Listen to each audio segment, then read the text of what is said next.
Los requisitos para suceder, el derecho real de herencia y de los acervos de la colocación. Dentro del artículo 93 del Código Civil nos menciona que se sucede a una persona difunta a título universal o a título singular. A título universal. El título universal se refiere cuando se sucede al difunto en todos sus bienes, derechos y obligaciones transmitibles en una cuota de ellos o como la mitad, el tercio o una quinta. Dentro del título singular, este se sucede cuando es más especial a cuerpos ciertos, como puede ser una casa, un animal, eh, y digamos caballos, vacas, que puedan tener en una finca, dinero, es más específico como que se menciona. Eh, Hablamos también de lo que respecta a la sucesión por causa de muerte.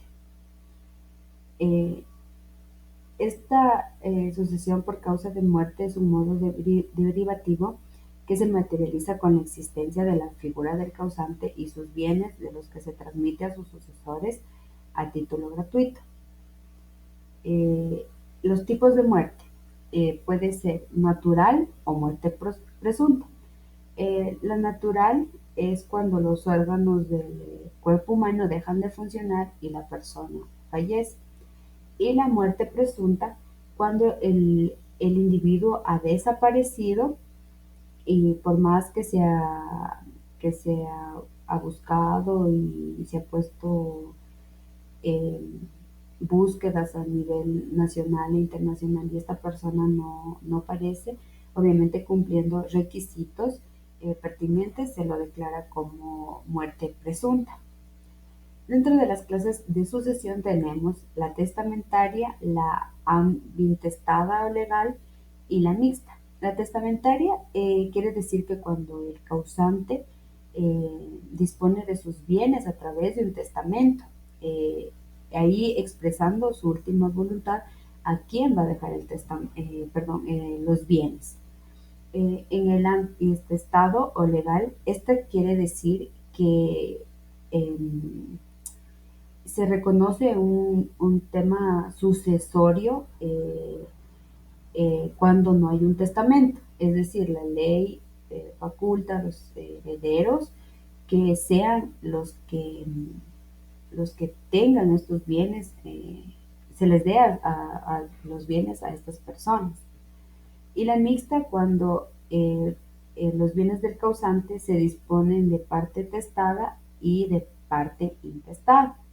¿Qué quiere decir esto? Por ejemplo, la persona, el causante dejó un testamento para sus dos hijos, pero el causante tenía más hijos. Entonces, los otros dos hijos que no están dentro del testamento reclaman sus derechos como herederos y proceden a entrar a un juicio para que se disponga de estos bienes en partes iguales, en este caso para los cuatro herederos.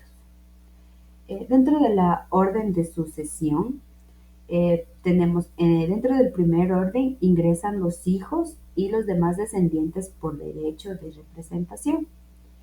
Eh, si no hay los hijos, vendrían los nietos, que vendrían por estirpe. Dentro del segundo orden tenemos los ascendientes en grado más próximo y el cónyuge. Si faltaran los ascendientes, el cónyuge tendría toda la herencia. Dentro del tercer orden vienen los hermanos y los sobrinos. En caso de hermanos fallecidos, en ellos concurre el Estado constituido como sobrino. O sea, si hay hermanos fallecidos y hay sobrinos, estos vendrían a heredar, además del Estado que se convertiría como, es decir, en un sobrino más. Y en el cuarto orden, a falta de herederos, tanto como en testato, de los tres órdenes anteriores, sucederá el Estado sobre todos los bienes. Si no hay quien reclame estas herencias, estos bienes, el Estado se hará cargo. Dentro de los requisitos para suceder, eh, tenemos que es ser capaz para suceder. O sea, esta persona tiene que tener eh, eh, puede ser por goce, es decir, que tienen todas las personas su ejercicio. No todas las personas pueden suceder debido a que esta consiste en la persona puede obligarse por sí misma y sin autorización de otra. Además, la persona debe tener actitud jurídica para ser heredero o legatario.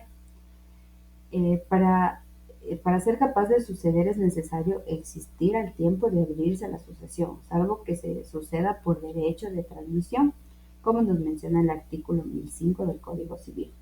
Con todas las asignaciones a personas que el tiempo de abrirse la sucesión no existen, pero esperan que existan, no se invalidará por esta causa si existieran dichas personas antes de expirar los 15 años subsiguientes a la apertura de la sucesión. Podríamos poner un ejemplo. Juan Pérez tiene un hijo.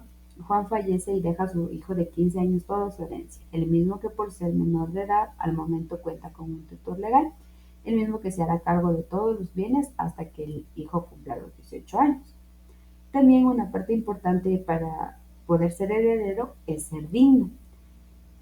Esto quiere decir que debe tener una actitud moral para hacerse acreedor de una asignación por causa de muerte entre el asesor y el antecesor y el sucesor, que exista un nexo de sangre, solidaridad y respeto, consideración, afecto, gratitud con el causante.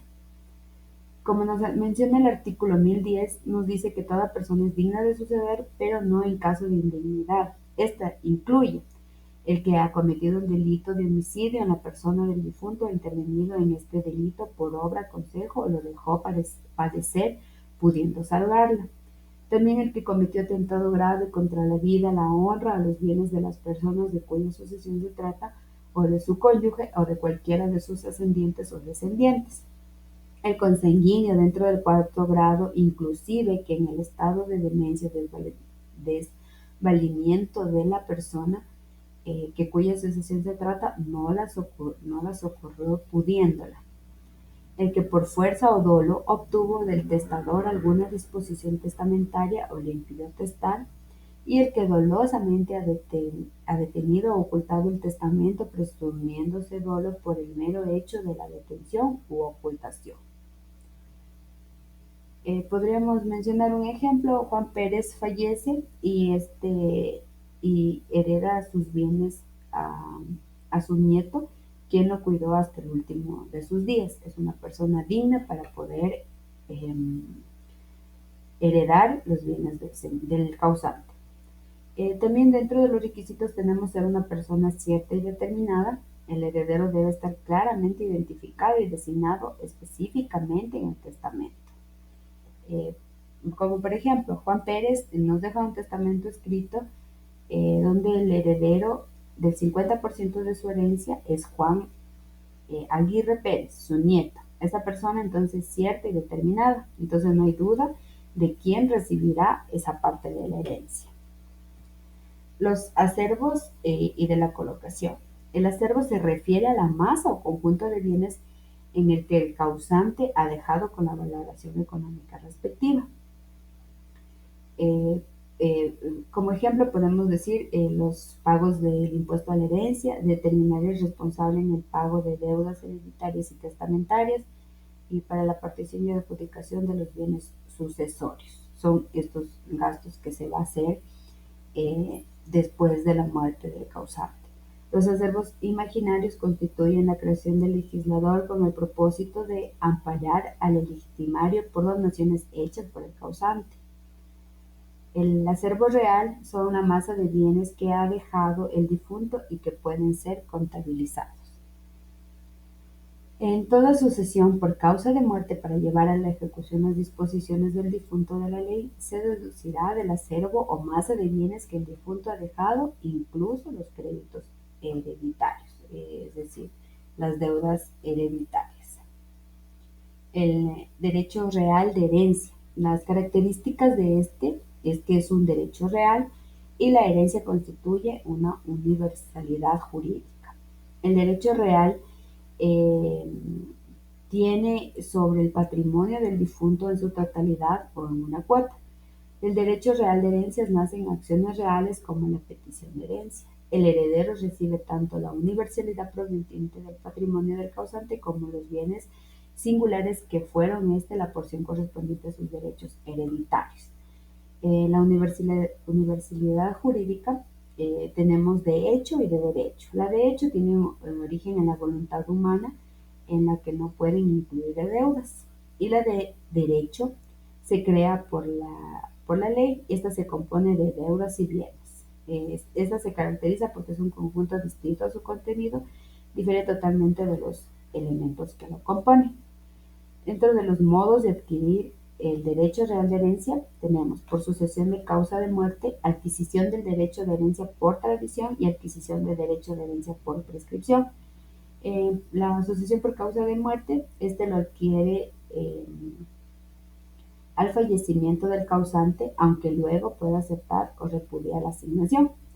En la adquisición de derecho por herencia de tradición, la cesión de derecho, esta será de la cesión de derechos de herencia.